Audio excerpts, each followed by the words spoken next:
Hello बच्चों, आज हम स्पर्श भाग 2 कक्षा 10 के पद्य खंड का जो हमने कविता पढ़ी थी मनुष्यता, जिसके कवि हैं मैथिली शरण गुप्त। आज हम उसके आगे के 4 पैराग्राफ पढ़ेंगे। इससे पहले वाले वीडियो में हमने स्टार्टिंग के 4 पैराग्राफ पढ़े थे, अब हम उसके बाद के 4 पैराग्राफ पढ़ेंगे। तो बच्चों हम पढ़ते हैं। हमारा 5th पैराग्राफ है, रहो न भूल के कभी मतांध तुच्छ वित्त में, सनाथ जान आपको करो न गर्व चित्त में। अनाथ कौन है यहाँ त्रिलोकनाथ साथ हैं, दयालु दीन बंधु के बड़े विशाल हाथ हैं। अतीव भाग्यहीन है अधीर भाव जो करे, वही मनुष्य है कि जो मनुष्य के लिए मरे। तो बच्चों इस पैराग्राफ में कवि कह रहे हैं कि रहो न भूल के, कभी भी ये नहीं भूलना चाहिए मद में मतान मतलब मद में अंधे नहीं होना चाहिए। तुच्छ वित्त यानी रुपए पैसे, कभी भी धन दौलत जैसी जो तुच्छ चीज है इसके मद में हमें अंधे होकर नहीं रहना चाहिए कि हम बहुत अमीर हैं, हमारे पास सब कुछ रुपया पैसा धन दौलत है। सनाथ जान आपको करो न चित्त करो न गर्व चित्त में। सनाथ मतलब हम हमारे पास सब कुछ है, हम सब कुछ कर सकते हैं, और इस बात का अपने चित्त यानी मन में कभी भी गर्व या मतलब अभिमान या घमंड नहीं करना चाहिए कि हमारे पास रुपया पैसा धन दौलत सब है, तो हमें इस बातों का घमंड नहीं करना चाहिए, क्योंकि ये रुपया पैसा धन दौलत एक बहुत तुच्छ यानी छोटी चीज होती है। अनाथ कौन है? अनाथ यानी जिसका कोई नहीं होता बच्चों। तो अनाथ कौन है? यहाँ पर इस धरती पर कोई भी अनाथ नहीं है। यहाँ त्रिलोकनाथ साथ है। जब ईश्वर तीनों लोकों के नाथ जो ईश्वर हमारे साथ हैं, तो यहाँ पर कोई भी व्यक्ति अनाथ नहीं हो सकता। दयालु दीन बंधु के बड़े विशाल हाथ हैं। ईश्वर इतना दयालु है, जो भगवान है इतना दयालु है, उसकी कृपा का हाथ सबके ऊपर रहता है, वो सबके ऊपर कृपा करता है, वो गरीबों को सबके ऊपर उसकी दया रहती है। अतीव भाग्यहीन है अधीर भाव जो करे। बहुत ही अतीब मतलब बहुत ही ज़्यादा, भाग्यहीन मतलब बेचारा भाग्यहीन है जो गरीब है और जो ईश्वर को याद नहीं करता है, और हमेशा कि मैं क्या कर सकता हूँ, मैं कुछ नहीं कर सकता, इस बात में जो रहता है वो बहुत ही भाग्यहीन है, जो ईश्वर को याद नहीं करता है। दुर्भाग्यशाली है वो, ये समझकर बेचैन रहता है हमेशा कि मैं बहुत गरीब हूँ, क्योंकि इस संसार में कोई भी नहीं है, ईश्वर सबके साथ है, कोई भी अकेला नहीं है, ईश्वर सबकी मदद करता है। वही मनुष्य है कि जो मनुष्य के लिए मरे। मनुष्य वही है जो दूसरे मनुष्य के लिए अपना जीवन तक न्यौछावर कर दे। अब बच्चों 6 पैराग्राफ पढ़ेंगे हम। अनंत अंतरिक्ष में अनंत देव हैं खड़े, समक्ष ही स्वभाव जो बढ़ा रहे बड़े बड़े। परस्पर लाभ लंब से उठो तथा बढ़ो सभी, अभी अमृत अंक में अपंग हो चढ़ो सभी। रहो न यूं कि एक से न काम और का सरे, वही मनुष्य है कि जो मनुष्य के लिए मरे। कवि आगे कह रहा है बच्चों कि अनंत अंतरिक्ष में, अनंत मतलब जिसका कोई अंत नहीं है, अंतरिक्ष में अनंत देव मतलब बहुत सारे देव यानी भगवान खड़े हैं, जो समक्ष सामने अपनी स्वबाहु मतलब स्वयं की बाहों को फैलाकर आगे बढ़ा रहे हैं। किसके लिए? मनुष्यों के लिए, जो अच्छे काम करता है उनके लिए। तो कह रहे हैं कि परस्पर लाभलंब मतलब आपस में एक दूसरे का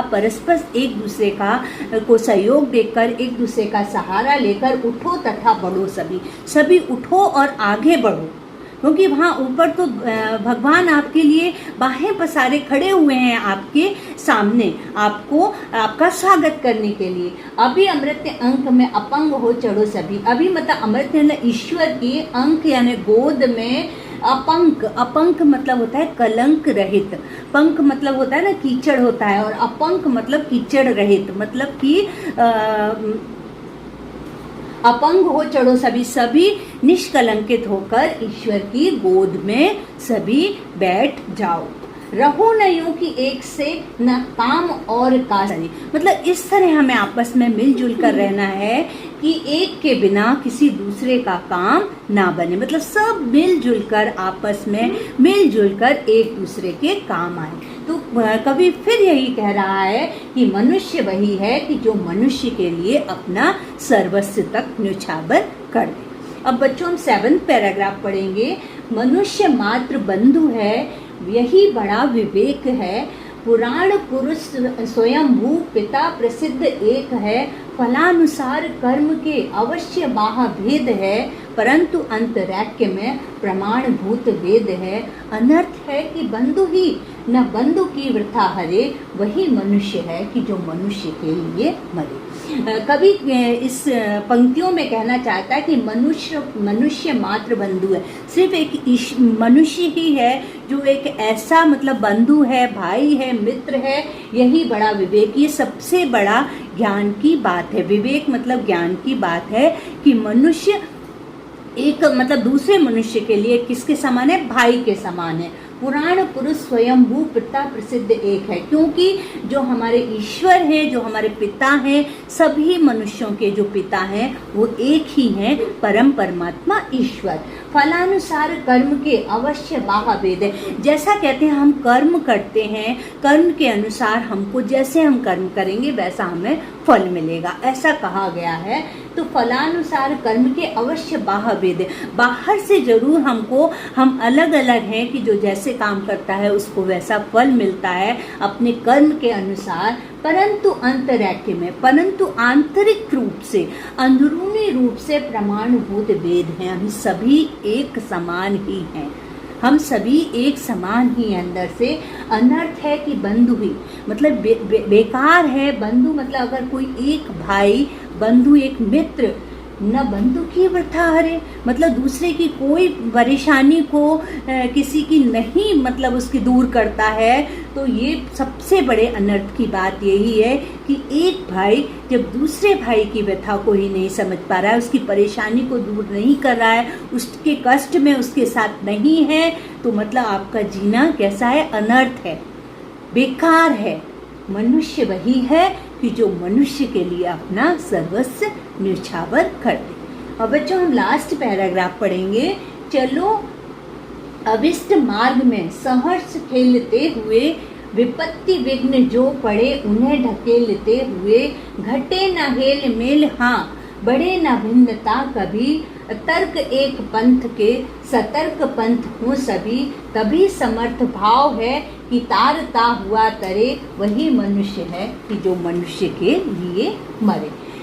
इसमें कवि जो लास्ट पंक्तियों में कवि कह रहा है कि चलो अमिष्ट मार्ग पे, सभी मतलब अमिष्ट मतलब एक अच्छे मार्ग पर एक साथ सहर्ष, मतलब चाहे भले ही कठिनाइयाँ आ रही हो, मुसीबत आ रही हो, लेकिन एक मार्ग पर हमें हंसते हुए खेलते हुए आगे बढ़ते चले जाना है। विपत्ति कोई मुसीबत आ रही है, विघ्न बाधा आ रही है, जो भी सामने पड़े उन्हें ढकेलते हुए आगे निकलते चले जाएं।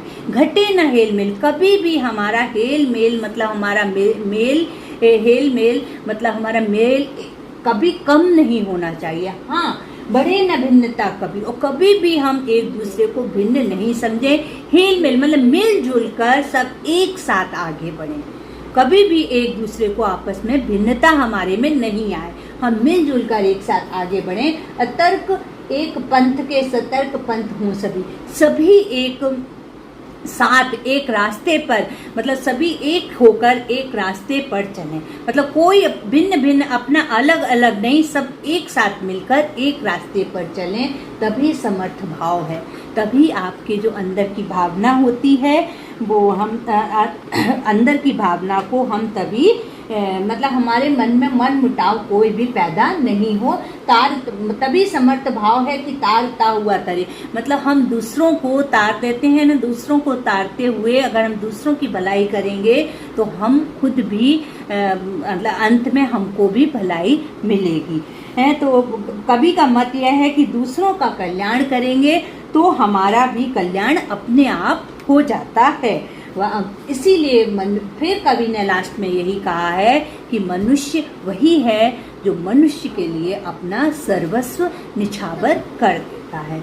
तो बच्चों, इस कविता में हमने मनुष्यता के बारे में कितनी, मतलब मैथिली शरण गुप्त की कविता में हमने इतने अच्छे भाव पढ़े कि मनुष्य को किस तरह से अपना जीवन जीना चाहिए। तो अब नेक्स्ट हम वीडियो में हम नेक्स्ट लेसन के साथ आपसे मिलेंगे। तब तक के लिए बाय।